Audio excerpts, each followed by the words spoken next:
জাহাঙ্গীরনগর বিশ্ববিদ্যালয়ের নির্বাচনে OMR ballot পদ্ধতিতে ভোট গ্রহণ করা হবে। 11,897 জন ভোটারের বিপরীতে ব্যালট পেপার ছাপানো হয়েছে 13,300টি। 21টি ভোট কেন্দ্রে বুথ থাকবে 224টি। 21 জন রিটার্নিং অফিসার, 67 জন পুলিং অফিসার ও 67 জন সহকারী পুলিং অফিসার দায়িত্ব পালন করবেন। এছাড়া বিশ্ববিদ্যালয়ের বিভিন্ন গুরুত্বপূর্ণ ফটক ও এলাকায় 1200 পুলিশ সদস্য মোতায়েন রাখা হবে।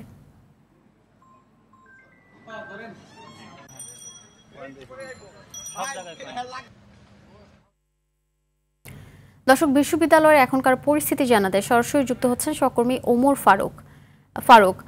জাকসু নির্বাচন ঘিরে কি তথ্য রয়েছে আপনার কাছে, বিস্তারিত জানাবেন আমাদের।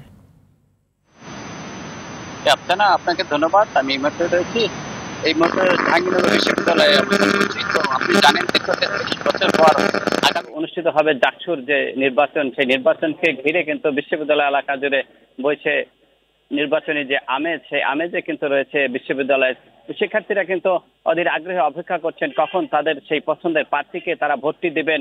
তো বিশ্ববিদ্যালয় প্রশাসন কিন্তু এই মুহূর্তে বিশ্ববিদ্যালয় জুড়ে নিরাপত্তা ব্যবস্থা জোরদার করেছেন। আগামীকাল ভোটে যাতে কোনো রকমের বিশৃঙ্খলা সৃষ্টি না হয়, তারা কিন্তু 1200 পুলিশ সদস্যকে মোতায়েন রেখেছেন বিশ্ববিদ্যালয় ক্যাম্পাস এলাকা সহ আশপাশের এলাকাগুলোতে।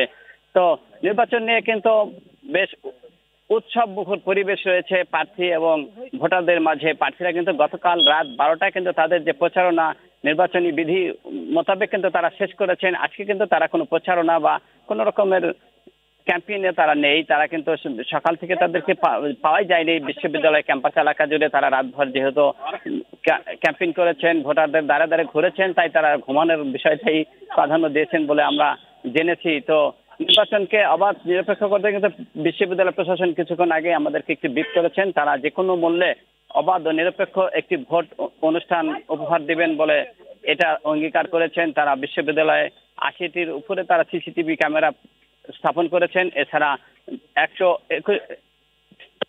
224টি বুথ রয়েছে কিন্তু 21টি হলে। তো একটি হলে কিন্তু 2টি করে বুথ স্থাপন করেছেন তারা, যে কারণে বিশ্ববিদ্যালয় সকাল 9টা থেকে কিন্তু বিকাল 5টা পর্যন্ত ভোট গ্রহণ অনুষ্ঠিত হবে।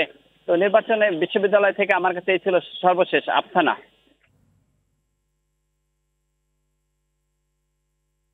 ধন্যবাদ আপনাকে।